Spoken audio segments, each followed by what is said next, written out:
Bienvenue dans la saison 2 du Monde du Livre, un podcast dédié à la littérature young adulte et new adulte. Entrez dans ma bibliothèque, je suis Mévéna et je suis ravie de vous accueillir dans mon univers. Ici, on parle de romans à travers mes recommandations, des critiques de livres, des interviews d'auteurs, mais aussi des échanges avec des lecteurs passionnés autour de débats. Alors installez-vous confortablement et plongeons ensemble dans mon monde rempli de livres.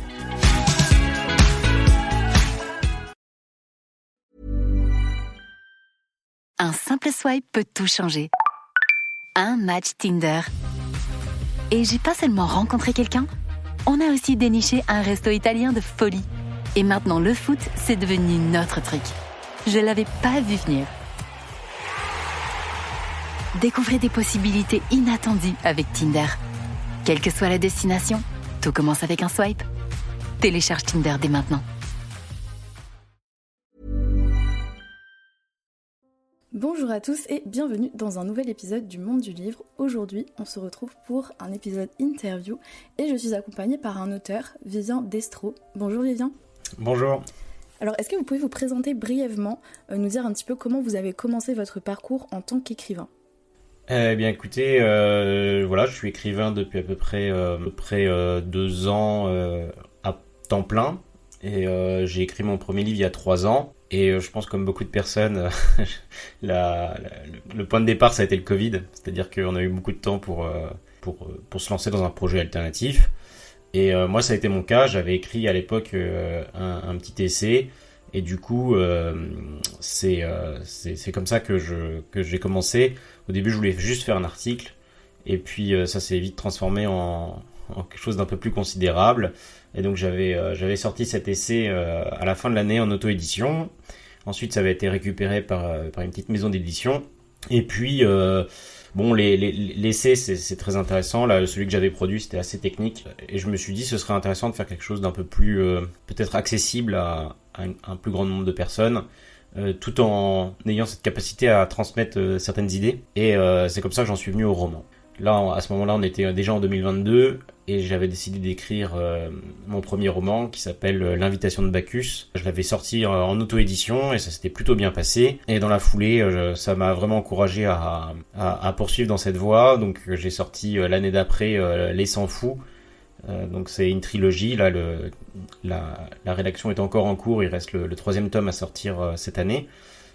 Et donc j'ai sorti le 2e tome l'année dernière et également Poursuite du paradis que j'ai sorti l'année dernière. Donc on chôme pas et ça me permet de commencer à pouvoir en vivre. Votre dernier roman Poursuite du paradis est sorti le 14 novembre 2024. Que pouvez-vous nous dire sur cette histoire ? Alors c'est un roman un peu particulier, il faut le dire. L'histoire, c'est une jeune femme qui décide de partir à la recherche de son paradis, donc à la recherche de son bonheur on va dire. Et elle décide d'acheter un voilier et de partir en solitaire à travers le monde. Et toute l'histoire a été écrite du point de vue de son carnet de bord. Ce qui fait que c'est très introspectif. Donc vous avez toutes ses pensées et vous voyez, elle raconte évidemment comment elle part, les différentes escales qu'elle fait, les différentes personnes qu'elle rencontre. Et on a aussi de plus en plus, au fur et à mesure que les jours passent, ses pensées et sa vision du monde qui évolue. L'idée, c'est qu'en fait, ça l'amène à avoir vraiment une vision du monde assez, même totalement différente que lorsqu'elle est partie. Et voilà. Et donc là, l'idée, c'est qu'il y a 2 tensions dans ce roman. Vous avez une tension vers le passé, parce qu'en fait, on ne sait rien de cette personne. Et une tension vers le passé qui nous interroge sur pourquoi elle est partie, et surtout pourquoi elle est partie seule, et qu'est-ce qui la pousse à aller tout risquer finalement pour trouver le bonheur. Et évidemment une tension vers l'avenir, à savoir qu'est-ce qu'elle va trouver, sur quelle est sa définition du bonheur, quel est le but de sa quête, quoi. Ça a été très intéressant même à écrire parce que évidemment vous mettez beaucoup de vous-même dans ce genre d'introspection. Et donc au fur et à mesure, c'est marrant parce que en étant finalement sur une chaise en train d'écrire le roman, au fur et à mesure, vous avez votre propre perception des choses qui évolue. Vous voyagez sans même bouger. Et au fur et à mesure, toute votre perception du monde va être amenée à bouger. Évidemment, il y a une notion de dépaysement, mais ce à quoi ne s'attendent pas peut-être les lecteurs, c'est quelle est la permanence. Et dans notre culture, dans notre société où les choses bougent en permanence justement, et où tout est changeant et on a du mal à trouver ses repères, c'est vraiment ce que j'ai essayé de montrer, quoi. Pourquoi avoir choisi d'écrire cette histoire du point de vue d'un carnet de bord ? Est-ce que c'était un défi particulier que vous vous êtes lancé par exemple ? Quand j'écris, il y a beaucoup de choses qui évoluent, je pense que c'est le cas pour tout le monde. Il y a quelque chose qui m'intéressait beaucoup, c'était cette obsession pour le voyage et l'expatriation. Il y a beaucoup de jeunes aujourd'hui, ils ne rêvent que de quitter le pays, y compris des fois alors, juste pour leurs vacances. Et leurs vacances, il faut que ce soit systématiquement à l'autre bout du monde. Il suffit de regarder les réseaux sociaux et de voir je sais pas, il faut vraiment qu'on montre qu'on est parti à Bali, qu'on est parti à San Francisco, qu'on est parti en Australie, en Nouvelle-Zélande. Donc je voulais parler de ça au début, et puis de faire quelque chose un peu dramatique. Je voulais faire un peu un scénario, vous savez, à la Walking Dead, alors peut-être pas avec des zombies, mais un truc un peu dramatique avec une sorte de guerre civile, et vous avez toute une famille qui partirait comme ça à bord de son voilier, et puis ce serait l'aventure, et comment ils arriveraient à s'en sortir, etc. Et je me suis dit, bon, c'est un peu compliqué, parce que c'est une histoire qui aurait tourné autour de la vie de cette famille, et c'est pas nécessairement ce que je voulais montrer. Je suis arrivé à cette histoire de carnet de bord parce que à cette époque-là, je venais de terminer Citadelle de Saint-Exupéry, qui est un livre absolument incroyable. L'histoire, vous connaissez Le Petit Prince. Citadelle, c'est Le Grand Prince en fait. C'est une histoire, non pas que le Petit Prince soit une histoire pour enfants, pas que en tout cas, mais Le Grand Prince, c'est vraiment une histoire pour adultes. C'est un récit quasi biblique, et c'est l'histoire d'un prince du désert qui reçoit la charge du royaume de par son père, et on a tout son ressenti, toute son expérience, toute sa vision du monde qui se construit et qui s'affine au fur et à mesure. Et en fait, il va créer cette citadelle qui est certes matérielle, mais surtout qui est une sorte de royaume spirituel qu'il va se forger et qu'il essaie de partager au travers de cet écrit. Et c'est vraiment incroyable.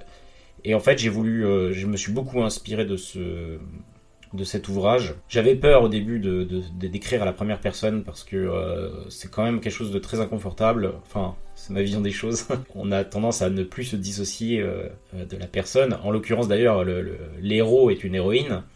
Je vous raconte pas le nombre de E que j'ai oublié dans les parties passées, parce que en fait, des fois, vous savez, vous n'avez plus la barrière, quoi. Je suis lancé avec le jeu parce que ça permettait vraiment d'aller dans la vision des choses, de bien comprendre quelle était sa pensée, d'être beaucoup plus explicite et d'avoir aussi des développements philosophiques. Parce que la problématique de tout ce roman, c'est que toute l'intrigue, ou presque, se passe sur le bateau. Un bateau qui fait peut-être, on va dire, une dizaine de mètres de long, où elle voit tout du point de vue de son propre navire. Justement, le fait d'avoir le carnet de bord, moi, ça me permettait d'aller au-delà des limites du bateau et de pouvoir se projeter, tout en ayant l'héroïne qui était au même endroit, de pouvoir se projeter dans d'autres endroits, de pouvoir avoir des réflexions un peu plus intéressantes pour le lecteur. Et donc, vous avez chaque jour des entrées dans le journal qui permettent de ponctuer, de montrer aussi que des fois... il y a de l'ennui. Ça, c'est une dimension qu'on a tendance à oublier dans les romans, surtout les romans contemporains, c'est qu'il n'y a plus d'ennui. Et quelque part, c'est normal, parce que si, en tant qu'écrivain, vous commencez à parler de l'ennui, ça risque d'être ennuyeux, justement. Et donc, ça permet d'être en même temps dans cette dimension qui est très éthérée, très spirituelle, mais aussi ancrée dans la matérialité. Merci beaucoup pour votre réponse. J'ai une autre question, c'est quand vous écrivez, est-ce que vous suivez un plan précis ou est-ce que vous laissez l'histoire se développer au fil de votre écriture ? Je pense que les gens qui écrivent connaissent qu'il y a deux grands types d'écrivains. Il y a le jardinier et puis l'architecte, vous savez. L'architecte, c'est un écrivain qui prend son papier, qui fait un plan pratiquement millimétré. Un simple swipe peut tout changer. Un match Tinder. Et j'ai pas seulement rencontré quelqu'un, on a aussi déniché un resto italien de folie. Et maintenant, le foot, c'est devenu notre truc. Je l'avais pas vu venir. Découvrez des possibilités inattendues avec Tinder. Quelle que soit la destination, tout commence avec un swipe. Télécharge Tinder dès maintenant.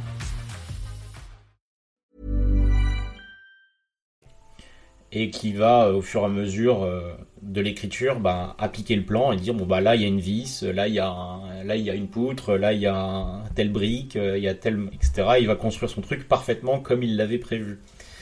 Et il y a le jardinier. Le jardinier, lui, il prend une graine et il voit comment ça pousse. Et il voit ensuite comment on va pouvoir adapter l'histoire et puis aussi voir quel potentiel peut sortir d'une histoire parce que des fois, vous plantez une graine et il n'y a rien. Hein. Ça, des fois, je pense que ça arrive aux gens qui écrivent.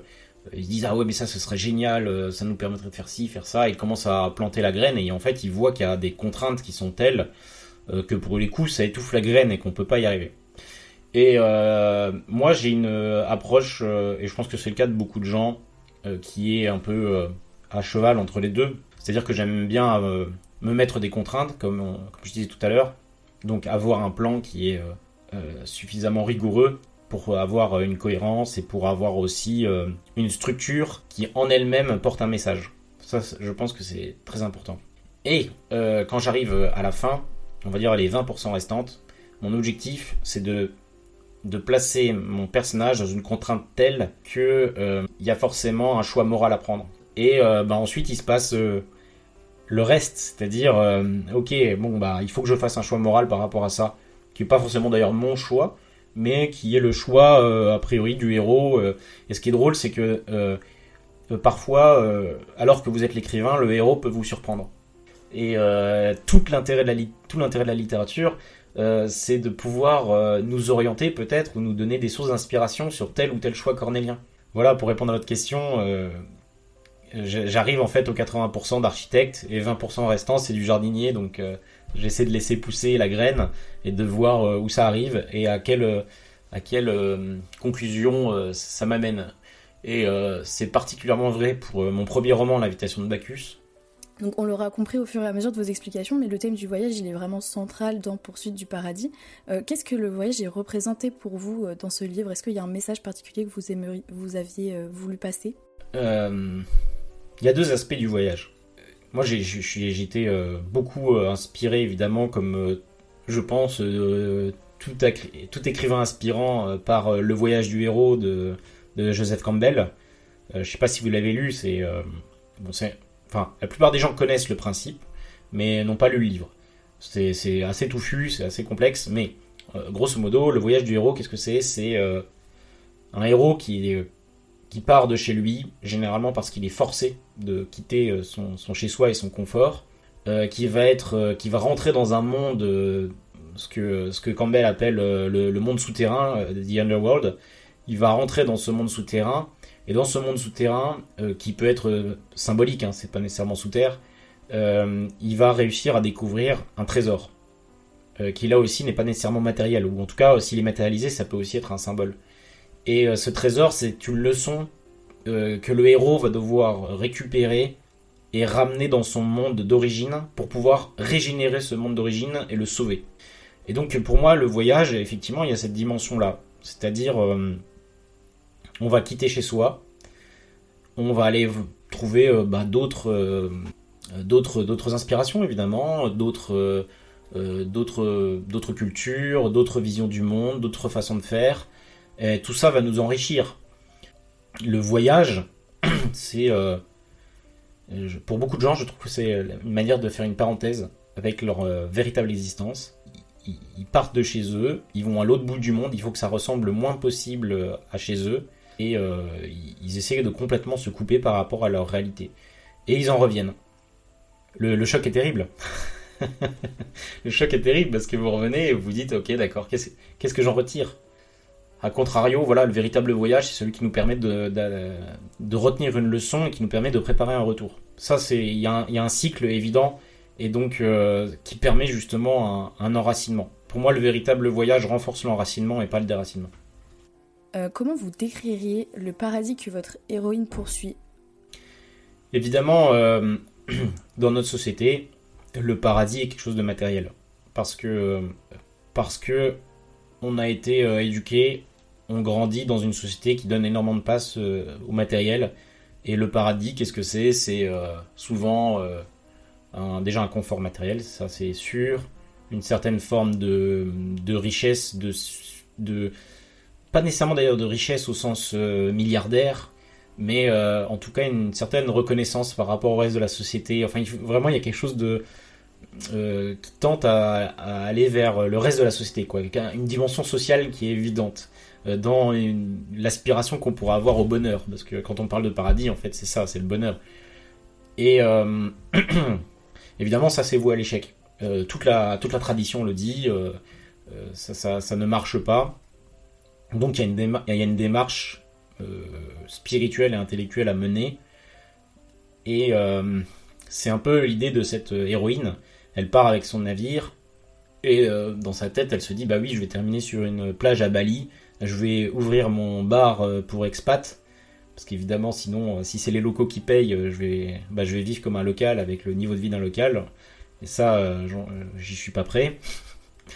Et donc, voilà, c'est un peu son aspiration, c'est-à-dire une sorte de déconnexion. Mais le véritable bonheur, je pense que c'est d'arriver à avoir une sorte d'harmonie avec soi-même et avec ce que l'on est. Ça, c'est pas un spoiler, mais vous imaginez bien qu'elle va pas trouver cette plage à Bali ou à San Francisco où elle va ouvrir son petit bar et elle va avoir sa petite vie sereine avec Ricardo, ce magnifique Brésilien bronzé qui va lui préparer des moritos, quoi. C'est évidemment pas ça qui va se passer. Et donc ça nécessite aussi un certain travail, une certaine réflexion sur soi qui va permettre de développer cette harmonie et de trouver cette paix. Et donc oui, le bonheur quelque part, c'est d'arriver à construire cette petite maison où on va pouvoir être en paix. Vous avez choisi la voie de l'auto-édition. Pourquoi ce choix ? Alors, il y a différentes raisons. Et je pense que c'est à peu près les mêmes raisons pour lesquelles tout le monde va... Enfin, pas tout le monde, mais en tout cas... Un simple swipe peut tout changer. Un match Tinder. Et j'ai pas seulement rencontré quelqu'un, on a aussi déniché un resto italien de folie. Et maintenant, le foot, c'est devenu notre truc. Je l'avais pas vu venir. Découvrez des possibilités inattendues avec Tinder. Quelle que soit la destination, tout commence avec un swipe. Télécharge Tinder dès maintenant. Beaucoup de gens vont vers l'auto-édition. La première, c'est que quand vous commencez, vous n'y connaissez rien. Enfin, en tout cas, moi, j'ai pas de famille dans le monde de l'édition, de près ou de loin. J'ai pas de contact dans l'édition, de près ou de loin. Je n'y connaissais absolument rien. C'est pas un secret de dire que pour être publié et édité aujourd'hui, la chance ne suffit plus. Le talent non plus, hélas. Et donc voilà, il faut avoir son petit réseau, il faut connaître du monde, il faut avoir un moyen en fait d'arriver avec son manuscrit en haut de la pile.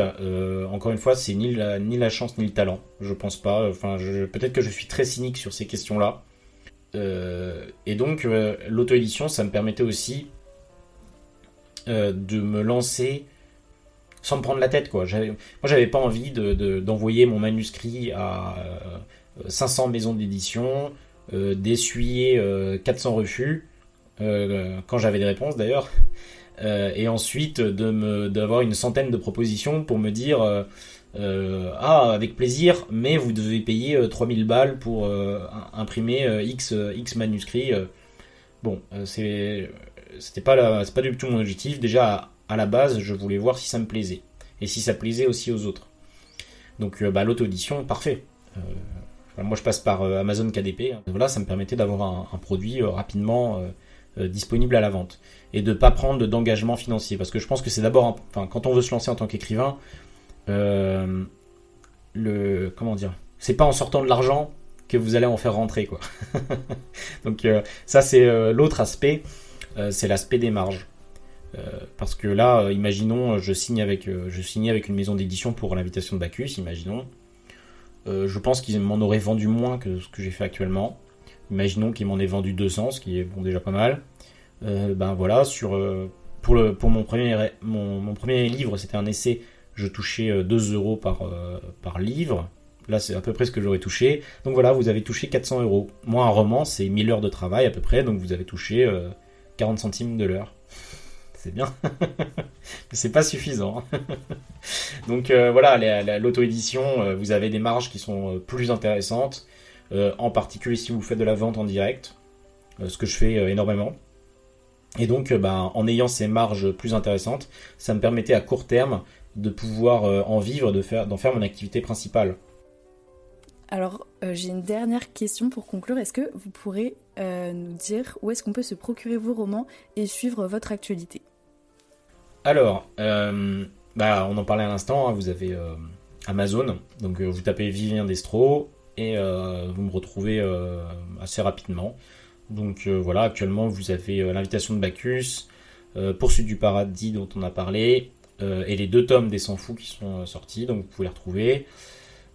Ensuite, pour me suivre, j'ai plusieurs réseaux sociaux. Évidemment, vous avez Instagram, Vivien Destro, auteur, où vous me retrouvez sans problème. Vous avez également Facebook, LinkedIn pour la partie pro, et j'ai aussi une newsletter. Donc sur Substack, donc viviendestro.substack.com.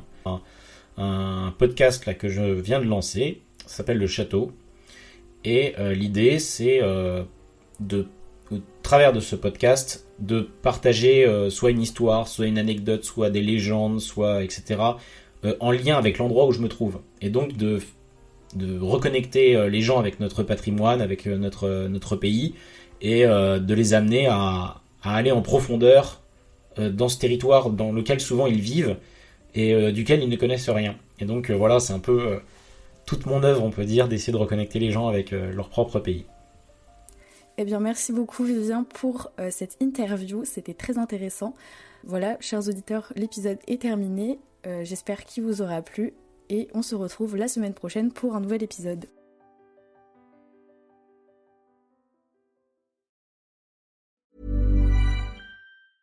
Un simple swipe peut tout changer. Un match Tinder. Et j'ai pas seulement rencontré quelqu'un, on a aussi déniché un resto italien de folie. Et maintenant le foot, c'est devenu notre truc. Je l'avais pas vu venir. Découvrez des possibilités inattendues avec Tinder. Quelle que soit la destination, tout commence avec un swipe. Télécharge Tinder dès maintenant.